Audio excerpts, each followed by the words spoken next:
and he's going to house it. It's amazing. Absolutely amazing.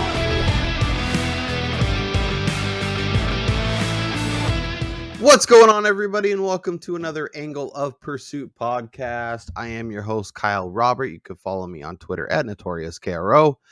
Back from Houston, back from the national championship. It's Brian Twining. What's up, Brian? What's going on, Kyle? Yes, I am back in body, but maybe not in full Your spirit. mind somewhere in between?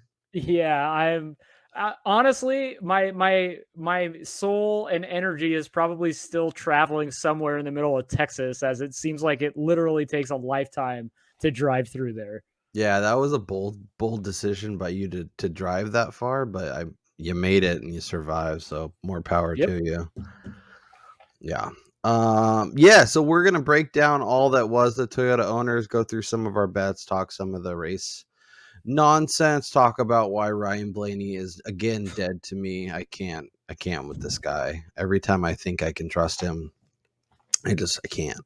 But again, it never fails. There's always even if he's running a great race, even if everything is, and maybe, Wormy's asked this a couple times, like, who is the driver that when you bet on them, they do well, or they never do well, and when you bet against them or don't bet on them, then it might be Ryan Blaney for me, because I feel like there is points where I'm like, and maybe it's just osmosis of doing this with you, where I get a little excited about him. Yeah. And then every time he lets me down. Either him or his pit crew or something, or it's too fast going into the pits, or there's a freaking wrench just sitting in the back of his car and his guys are diving all over it. And yeah, if you ever want to know it, like, just print that GIF out and show people this is the Ryan Blaney betting experience, and that's just that's how it goes. But it's so true. So good to be back on. Let's present. I'm gonna share my screen here. I actually had a good week. Despite getting a little aggressive on Sunday morning or Saturday night. I'm not really even sure. It all kind of blended together. Between the Final Four and NASCAR and now Masters weekend, like, it might not be pre-foot, like the football start, or even like that first weekend of March Madness. But like this, like 2-week stretch is pretty incredible sports entertainment. Obviously, baseball started. The draft is around the corner. Like, it's a pretty dang good time to be a sports fan, especially if you're into NASCAR and golf and some of the non-core four, I guess you could say, sports. Yeah, and two, I mean, you got the end of the seasons for the NBA and the NHL are winding down right now. Like, Sacramento Kings won the Pacific Division, or fighting to be the 2 seed in the West, Brian. Hey, we can both celebrate. My Knicks are like definitely in a legit playoff spot. They don't have to play in the play-in tournament. Like, I have been in shock of where they are right now. Yeah, and what's up is down and what's left is right. And we both had UConn futures tickets that cashed on Monday night. So that, I mean, it's just everything shooting up for us. So let's dive into our card and let's talk some Bristol dirt, because I'm not really sure how excited I am to like go ham on the betting card. But so I had Chris Bell. I felt really good with him at a couple points. By the end, he kind of wasn't quite there. It was a weird race just because the tires, like, teams were running through tires so much faster than I think they realized. And they were trying to make stuff work. And like Truex ended up having a bunch of issues at the end. And then Denny's just being like kind of he gets on everybody, including our boy Ross, about being like an asshole on the track and like doing Denny stupid has stuff. Definitely. I mean, just spins out this guy on like lap 30 for like no reason. And it's just like, Denny, like, you don't get to be an asshole and then also be mad at people for being an asshole on the track. So I don't know. Denny's kind of on my shit list right now, but Chris Bell ended up getting the top 5. I'm happy with that. Blaney top 4. I took a shot. He obviously was down a couple laps pretty quickly and had speeding penalties and had to come back around because the wedge wrench was still in his car. So long day for him. But Chris Bell, top Toyota, plus 230. That was a nice hit. Nice call there. Yep. Ross Chastain, top 10. Obviously had a really strong race. Could have gone top 5 there. Brad K ended up sliding into the top 10 and had a nice day. Plus money on that. The Red Dog did not end up having. He ended up spinning out late and kind of had issues. I did take Hamlin over Bell kind of as a hedge if Bell didn't have the day I kind of expected. I expected Denny to be solid, and he was for the most part, but he just did some stupid stuff and probably cost him a few slots. Ross Chastain over Tyler Reddick was one of my favorite bets. Good I went call 3 there. units on that and he crushed that plus money, so I was really happy to hit that. And then Chastain over Blaney plus 110 took that. So overall, really strong week for your boy, up about 5 units. So I'm really happy with that. Brian went with Ryan Blaney, and well, when you go full Blaney, it typically doesn't work out well for you. Yeah, no, I had taken a couple weeks off with the number 12, and it actually panned out because he didn't perform very well. But I mean, this was a track that he had done really well at last year, so I thought we were going to see more of the same, and of course, just utter chaos for him throughout the race. So I mean, yeah, because like the numbers said to back him, the odds Exactly. made sense that you got him at 20-1 to win the race. Like he should have been in contention, at least flirting. Like top 10 felt really solid, and yeah. I just like he's just so, I don't know, between him and his pit crew. And I think it was really detrimental to actually like betting the Richmond race in particular too, because Penske had been kind of up and down coming into the race, and with no practice or qualifying with the new package, you didn't really get a chance to see what kind of cars that, like, say a team like Penske, who had been kind of wishy-washy the last few weeks, were going to have. So, I mean, maybe I would have hedged out of Blaney if we did get that, but obviously we didn't. And so here we are. Yep. And that is the one thing about betting when we don't have practice and qualifying. It really does, especially like, for the betting card, it really does. Like I think remembering that going forward to keep our cards a little tighter, just because there is so much unknown. And I think Wormy also posted on his pre-race poll, he was talking a little bit about if Blaney has a good day, that means Penske's having a day, and that means Joey Logano's probably going to have a good day. And I know it hurts to feel, but I think next time, if we're hyped on Blaney, we expect them to run well. Adding a little bit of Logano exposure probably isn't the worst thing in the world to the card. But we're on to Bristol Dirt. Let's take a look at the opening odds. I have already made one bet. There are 2 bets that are going on the card as of today. But like I said, I don't expect, famous last words. I don't expect my card to be very aggressive. And of course, that's what I usually say right before I make a variety of bets that end up, and it gets way more aggressive. But Kyle Larson is the betting favorite. Plus 550 is the best number you can get. Tyler Reddick 6-1. Chris Bell 6.5 to 1. I guess let's stay with those 3. Obviously, a lot of dirt experience between the 3, especially Reddick and Larson. Kyle Larson is going on the card. He looked phenomenal at Richmond. I expect him to have a great race here. He is a guy that is always looking to race a variety of races, surfaces, different vehicles. Like he's talked about potentially racing an Indy or F1. Like he is willing to be a little different. He's not like, I need to have my comfort level at a certain spot. Obviously, I looked back at some of his kind of, obviously the year in 2021 when he won all the races, it's easy to point to, but he did rip off a few in a row at different points.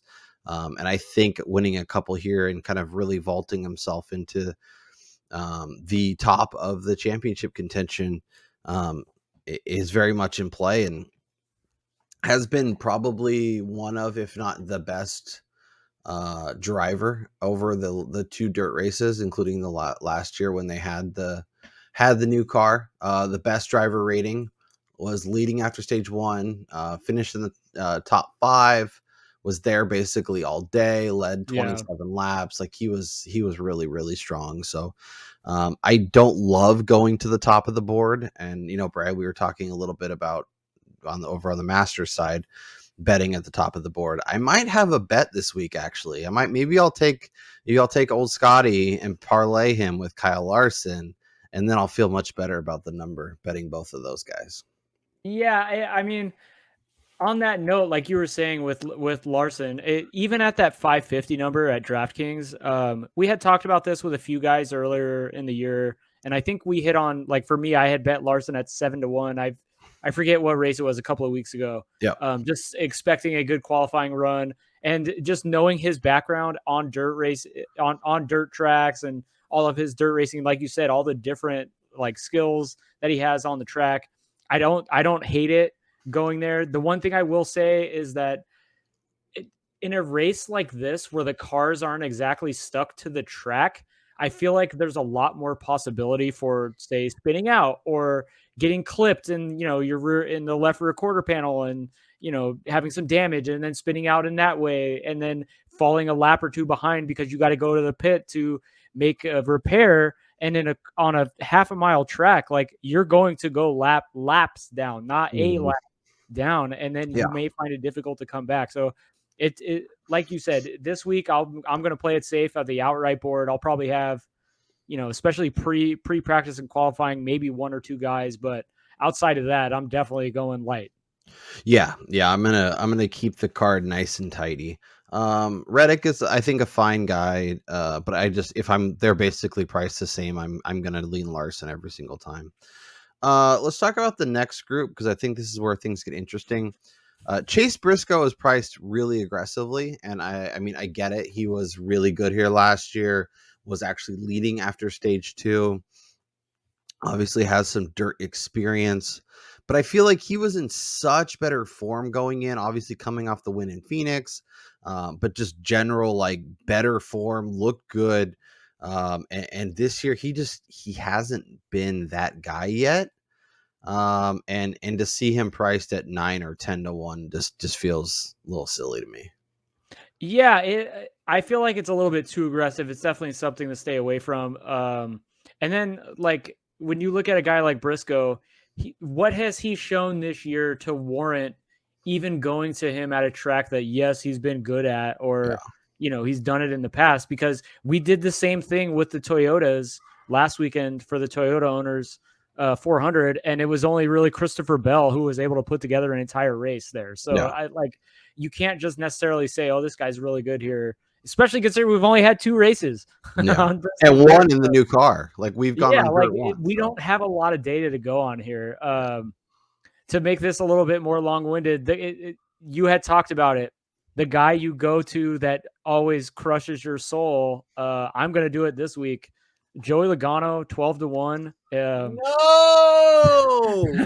Joey Logano, 12-1 at Caesars. Like, this dude, of all the Cup Series drivers, he's the only one that has finished top 5 in both races. He's actually finished 7th or better in every single stage of the 2 dirt races. Logano is known for his, like, aggressive style of racing, especially on these types of, like, short tracks and such. So getting him at 12-1, kind of expecting a decent qualifying run. He's probably going to be 10 or a little bit under that as we get closer to the race.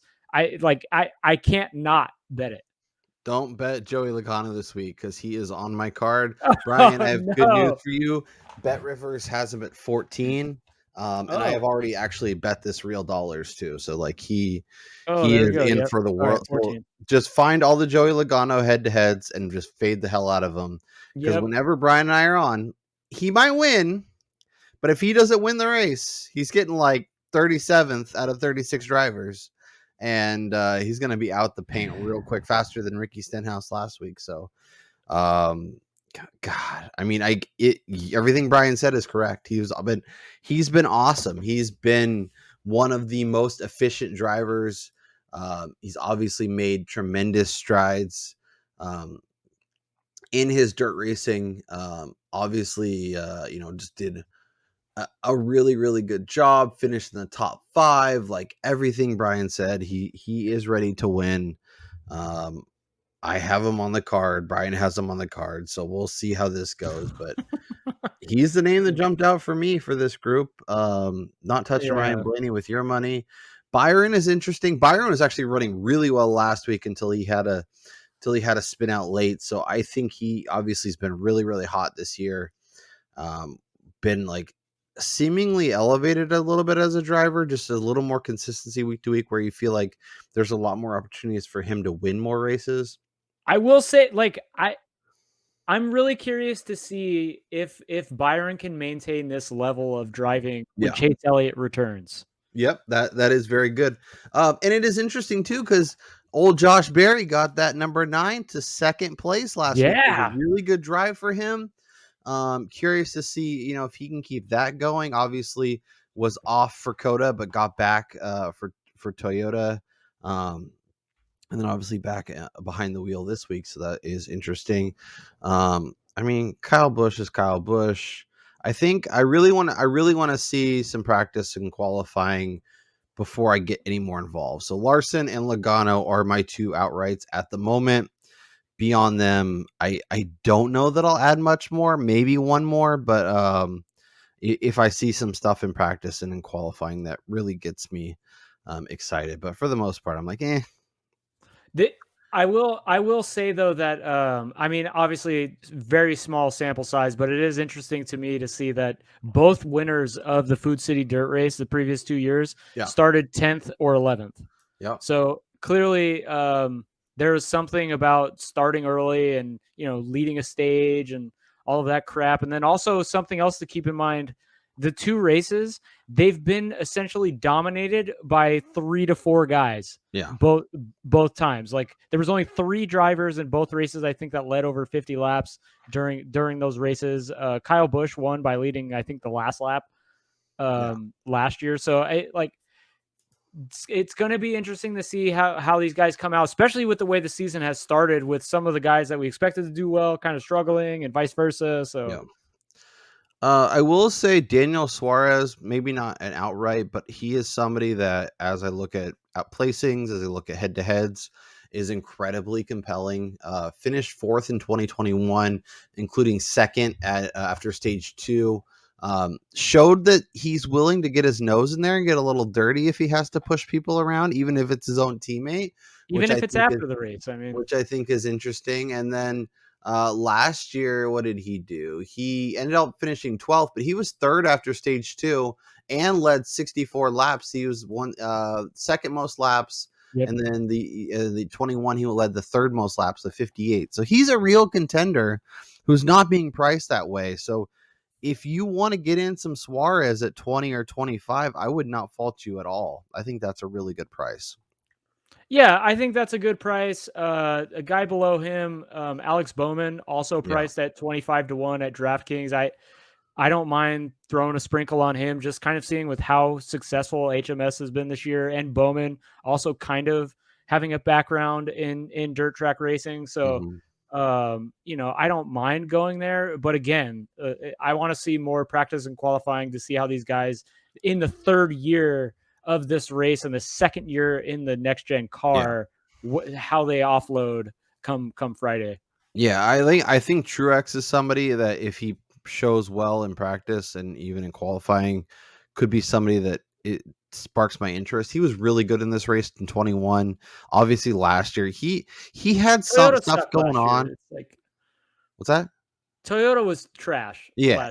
I mean, and it's just like, it seemed like the new car and him didn't mesh well, and he seems to be a little better this year. He's still not having the performances that I kind of hope, but he was in the mix at Richmond. He's been in the mix at a couple of races, so I don't hate him, but once again, probably more of a top 5, top 10. Look for some matchups. Yeah.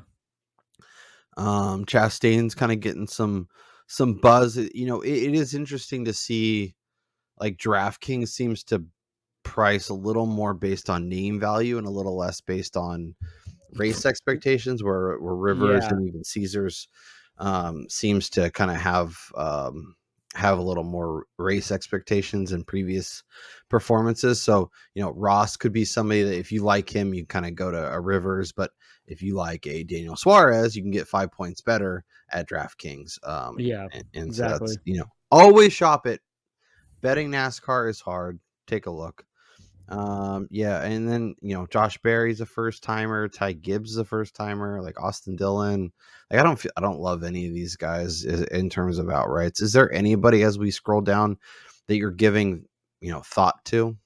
No, not on an outright. There's just so much that could go wrong. Like, Yeah, I mean, Bubba had performed well early in the race. I believe it was last year in the next gen car, but I mean, we've seen the way that his personality has kind of gotten in the way of him actually putting together a successful race. And all it's gonna, yep, I mean, it would take literally one bad move for his entire day to get ruined. So I mean, even a good number at 60-1 yeah. is not worth hitting on. That would be like he's running well, and then you could get him at 15-1, in the third stage. That's way better. Yep. Let's go to the top 10 market and see if we can find value, and then we'll head over to Caesars and see if there's any good head-to-heads or placings or anything over there. A lot of the guys that I think we're going to be really into are going to be priced aggressively. Bowman at plus money, I think, is really nice. Daniel Suarez at plus 110 to top 10 is going on the card for sure.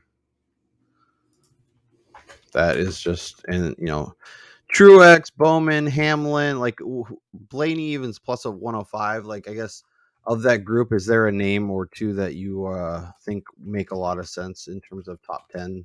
Or is this maybe a place that the top 10 market feels a little safer than it actually is?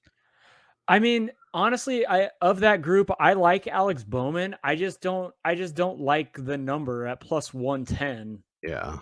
I feel like there's too many people thrown into the pile for potential top 10 numbers, and I'd prefer to wait till after practice and qualifying, because if any one of these guys puts together shitty practice and qualifying runs, that's not going to tell the story of how they're going to race on Sunday. Yeah. So I would prefer to go back to the book and get a better number there. Yeah, it seems like Rivers is like throwing their hands up. They're like, I don't know. To Yeah, put them all basically near that's each kind of other. the way that it looks to We me. got some 'Cause master stuff to figure out. Yeah. Yeah, they're really all just like smushed up together. Let's look at head-to-heads and see if there's anything. We are recording on Wednesday. Sometimes there's not a lot of matchups at this point. So, but we will be back this weekend. Get you set for Sunday's race. Logano at plus 100 against William Byron is really compelling. I did see that's a matchup I really like, but again, I can't get too invested with Joey Logano for Yeah. my pure hatred, or not hatred, but like my detest for betting for him. So Yeah, well, and it's like I also think William Byron could have a really strong race. Like it's not somebody that I really want to fade, but it is plus money. So yeah, that is interesting. I will say so that matchup is flip flopped on Caesars. You can get Byron at plus money versus Logano on Caesars, and then Logano plus money at DraftKings. Yeah, I'm adding it. I'm excited about Logano this week. This is definitely not a good sign, by the way. No, but and that's the other thing is like, should I just take the unit that I would place on the head-to-head and just put on the outright? Because if he drives that well and beats Byron, then he probably wins the race, and then I'm kicking myself for not taking it. But it's plus money. I can't not And it's take safer. that. What about Kyle Busch at plus 105 against Chase Briscoe? See, I do like that matchup just because Bush was pretty good. It's concerning that he only led the one lap and it was the last lap, so it's not like he was dominant all day. He does have 8 total laps led in the 2 races at this track, but again, that was in a different car. That was in a Toyota. Yeah. He's been up and down in the Chevy. I know SHR has been atrocious so far this year, but And that's really just more of a fade Chase Briscoe thing, which yeah. sometimes works really well for us and other times not so much. But for the most part, it works okay. Here's a chance to fade Ryan Blaney again. I don't have to twist my arm too much. If you like Reddick over Larson, I think this number makes sense, but I'm not touching it. Yeah, no way. Suarez versus Truex, like there's not enough juice there for me to really get excited.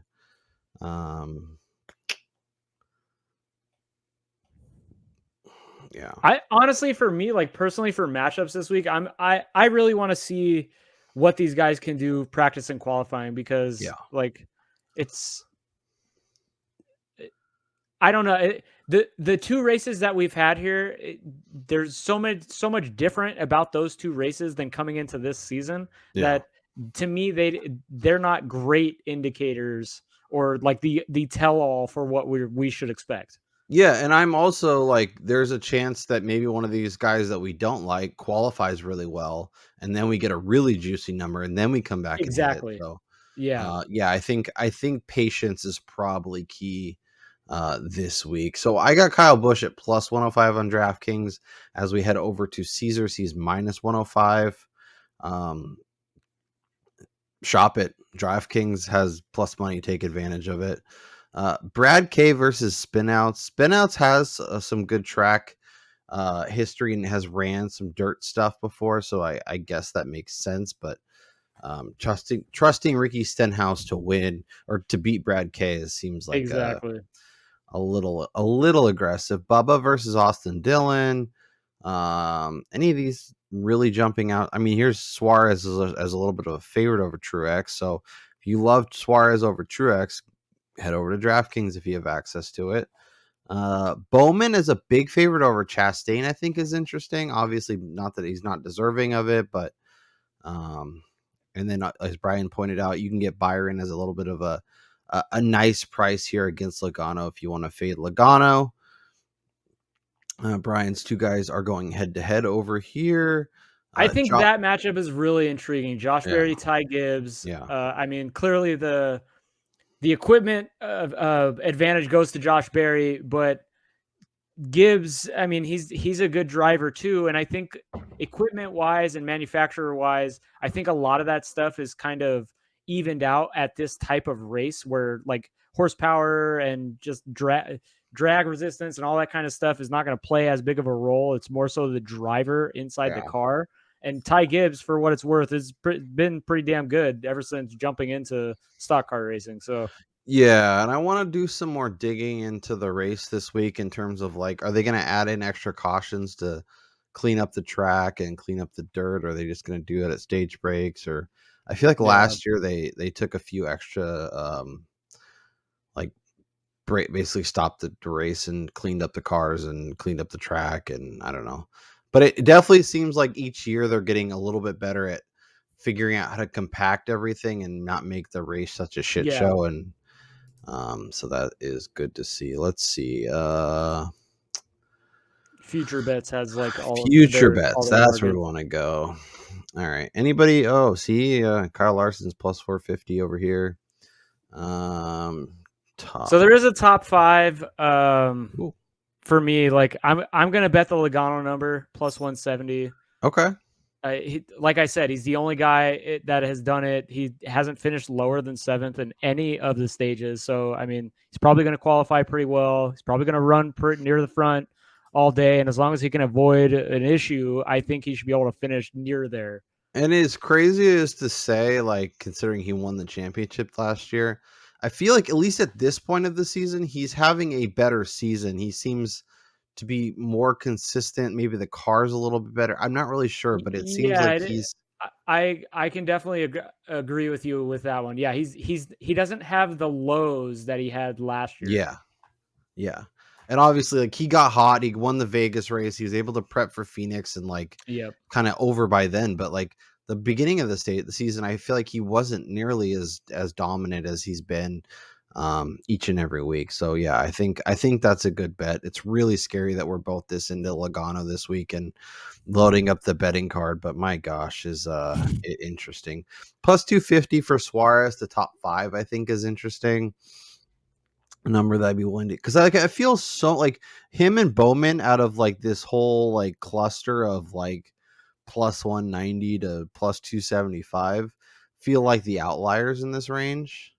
Yeah. And I feel like if those numbers could go away. So even if you want to split your bet, maybe take a little bit here and then come back and hit it if it ends up getting a little shorter based on practice and qualifying. I mean, Josh Berry at 6-1 to top 5. What's his top 10 number? I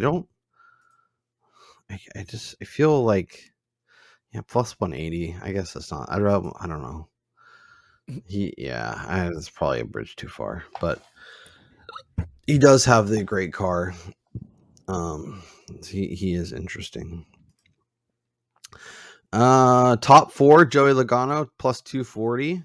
Kind of like that. As a matter of fact, I'm going to add that. It feels like he feels like a tier above basically everyone else, especially when you're talking about on the dirt. Yeah, and 2 overall this year as well. Like he doesn't have the same troubles that Ryan Blaney has on pit road, and his team is driving a lot better than SHR and Brad Keselowski with RFK. Yeah, they're having a better year, but I mean their ceiling is a lot lower than what Penske is able to offer. Yep. Let's see. Top Chevy, Larson at plus 130. I actually like that. The only thing I will say about the Logano number is that he started both races 10th. So like I'm just curious if he sets the race up for himself to where he just maintains the same driving style the entire race. Yeah. And that's how he's able to pick guys off, as opposed to putting together just an extremely fast lap for qualifying, which would probably actually help that number if he qualifies so low and you got a guy like Blaney who can qualify fast, or Chase Briscoe puts together a nice hot lap, Yeah, no, I think that makes a lot of sense. Daniel Suarez at 8-1 is kind of interesting. Obviously, he has Byron and Busch and Larson, so like that is he's priced probably fairly, but it's a number that I think if you're getting 8-1 on a group with Larson and Byron and probably Bowman. Can he beat the Hendricks guys? Then he probably can cash that for you. So if you say no, then obviously fade him.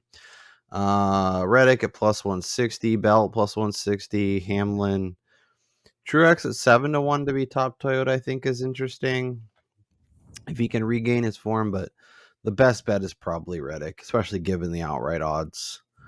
I already said I'm betting Logano at plus 240. Fastest qualifier, let's see, Larson at plus 375. Last time Kyle Larson was 3-1 to qualify on the pole. He did it, and I didn't bet it because it was too short. So because it's too short. Reddick at 6-1 is interesting. Chase Briscoe at 9-1 could be interesting just because he has the experience. Maybe he doesn't end up racing well, but could be up near the front. Bowman at 15-1. That's a good number. I don't know. I'm probably not going to bet any of these. I think Ricky Stenhouse Jr. is really intriguing as a potential pole sitter just because of his past history on dirt tracks. Now, can that car put together a hot lap that's better than everyone else? I don't know. Yeah, and he only has to make it around like once or twice. Like he's good. Like he doesn't have to. He doesn't have to keep it going. So he's kind of one of those guys that the longer the race goes, the more I'm scared to consider him. But yeah, no, I think that's a good shout, especially at that number. Chris Buescher and Kyle Larson to both top 10. Weird pairing, but okay. Thanks, Caesars. Yeah, that's just odd. There's some odds boosts if you have access. Larson, Bell to record top 5s at plus 260, or Blaney is the race winner at 15-1. Blech. Yeah, no. So anything else you want to look at, Brian, or should we recap the card, give the people a best bet, and get out of here? So I did want to add. I'm going to go with. I'm going to add one more. Christopher Bell over Tyler Reddick at minus 105 over at DraftKings. Just Bell has been pretty good here. I know Reddick was fantastic, and I think he's going to be fantastic again. But Bell is such a good driver. I don't think the gap is that big in between how good they could be here. So I'll take the I'll take the decent number in this matchup. Yeah, no, I think that makes sense. If they're close enough in your mind, you're getting a better number with one of the guys. I think it makes sense to jump on it. Yeah, no, I like that call. Like I said, we're trying to keep our betting cards a little tidy this week, just so we can so we don't get overexposed and make bets that we don't like. So as we sit here right now, I have Joey Logano at 14-1. Thanks, Rivers, and I have Kyle Larson at plus 550. On the outright market, I have Daniel Suarez to top 10 at plus 110. I have Logano as top forward, Logano over Byron at plus 100, and then Kyle Busch over Chase Briscoe at plus 105. So my card's even smaller than Kyle's as we lead into the week. I mean, I was taking major L's the last couple of races, so it's time to get more condensed here. So I got the one outright on Logano at 14-1 at BetRivers, then the Logano top 5, and then the one matchup, Christopher Bell over Tyler Reddick at minus 105 over at DK. And for my early week best bet, it's going to be the kiss of death here, but Joey Logano top 5 at plus 170. I think he's going to qualify inside the top 10, probably in the back half. So there's a possibility this number could get slightly longer, but I doubt it. So I'm going to go just 2 units on this, just kind of the uncertainty of the dirt. But yeah, I feel pretty strongly with what we've seen out of Logano the first 2 times there. Yeah, it's early in the week. We are going on a different surface. And I think both of us have learned, especially with all our conversations with Chris Wormy, professional NASCAR bettor, patience is probably a good thing, and not getting over our skis before we're already down the mountain. Keeping the cards a little more tidy. Obviously, if we find a number that doesn't make sense, throw it on the card, squeeze it out, see if we can't find some juice, and then easy to come back on Saturday, even if it's gone from say plus 250 to plus 200. You feel much better about it. You're going to be in a better spot, and then you might see, well, this guy stinks, and I'm going to be more patient and not get exposed to stuff I don't need to. That being said, we are overexposing ourselves to Joey Logano this week, and that either means Brian and I are going to be millionaires by the end of the weekend, or we are going to be in the poorhouse. We haven't really decided. But my best bet is also featuring Joey Logano as the top forward at plus 240. Love the number. Love the group. I am going to put a whole 2 units on there. If everything goes like I expect in practice and qualifying, I might come back and add some more to it depending on where that number moves. But I really like that. I think it makes a lot of sense. So Brian and I will be back in your feed on Sunday morning, so make sure you are subscribed to the channel. We saw an uptick in subscriptions. We appreciate everybody who's been doing that. If you are enjoying the show, make sure you smash the thumbs up button, and let us know, who are you backing to win, or what is your favorite bet for the dirt race? Do you have a top 4 do you have a matchup you found that you really like? We have been getting some people sharing in the comments, and always looking for good bets. And if you find good stuff out there, please let us know. That is Brian Twining. I'm Kyle Robert. Enjoy the rest of the week, and we'll talk to you next time.